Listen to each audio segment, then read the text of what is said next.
Well, it's something that we don't allow most pilots to do. It takes many years of training and practice and to be able to conduct such a manoeuvre. And we've got another treat for you in just a minute, something again that normally the fixed-wing fraternity only can do. I mean, sometimes, look at that, ladies and gentlemen, a stall. I mean, can you fix it up? I mean, I'm being absolutely serious. Can you fix it up for you to come down and have a go at some of these things? We'll discuss this and we'll see if we can see if we can make it happen. But let's see when he comes into crowd centre now. It's a majestic aircraft to fly and a majestic aircraft to look at. Now, I personally prefer this, a nice 270 wing over. It's nice and graceful. And it goes out on the B-axis and you'll see something fairly unique. And those at crowd centre should get a good photo of the links upside down as it conducts a loop. What's the B-axis? As the B-axis, it goes out down the crowd centre, as you can see going out there. Something that the display pilots tend to use to easy reference. All right, so he does a loop like that, and why don't the blades come off? Well, it's a fantastic design of the links. The main rotor head.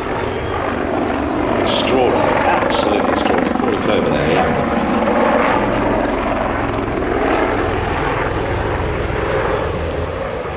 Now, this year, I'm hoping that everyone's taking photos because the Blue Eagles has got a photo competition.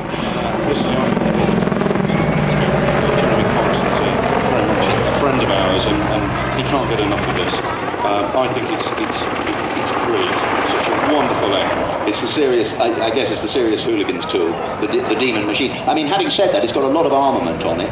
Can it accept fairly big hits itself? Well, the aircraft has been designed for one reason only, which is to find the enemy and frankly destroy them. And it's doing a fantastic job on a daily basis in Afghanistan as we speak. Terminate with extreme prejudice. Absolutely. Now it's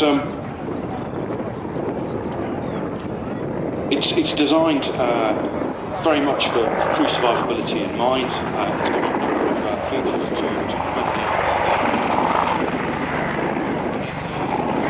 unfortunate to get close enough. It's very protected. And that's not necessarily for the crew's perspective, it's to enable the strikes were immediately a recognition for the Allies that this is an aircraft on our side. I must say, to see a P-51 on our side or something.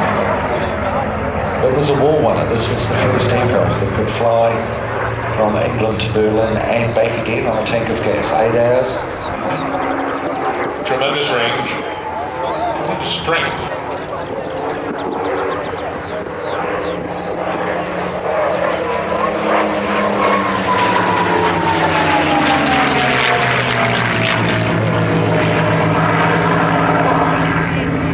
And I know all the Spitfires are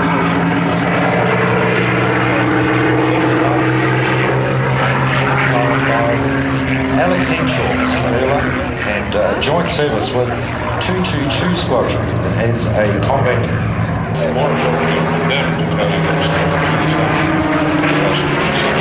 That's why positive aircraft fly by, so or fly past. So just appreciate magnificence.